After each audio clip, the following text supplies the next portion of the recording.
আজকের হচ্ছে সানডে, আর এগুলো কী দেখে তোমরা বুঝতেই পারছো না জানি। তো যাই হোক, আমি তোমাদের বলি আসলে এটা কি।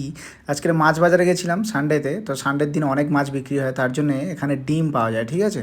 তো এই ডিমটা কিন্তু অনেক দাম নয়, খুবই কম দাম, অনেক ভেবেচিন্তে ভাবলাম যে নিয়ে আসি। তো এই ডিমটা কিভাবে আমি বড়া করছি সেটা তোমাদের দেখাবো।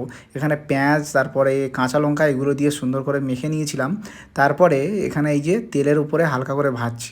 আজকে একটু তেলটা বেশি লাগছে, তো যাই হোক আজকে একটু খাওয়ার ইচ্ছে হলো তাই বানাচ্ছি। আর এই যে ডিমটা, এটা 100 টাকা কেজি, মানে আমি 100 গ্রাম এনেছিলাম 10 টাকা দিয়ে। তারপরে এই যে এখন বড়া করছি, বেশ ভালোই লাগে কিন্তু। আর এগুলো সব রুই মাছের ডিম ছিল। অনলি রবিবারেই এখানে পাওয়া যায় এই দোকানটায়, কারণ হচ্ছে এই দিন অনেকগুলো মাছ মানে কাটা হয় এই জন্য। তো যাই হোক, অন্য মাছও এনেছি। তো আজকে সন্ধ্যাবেলা জাস্ট এই বড়া বানাচ্ছি।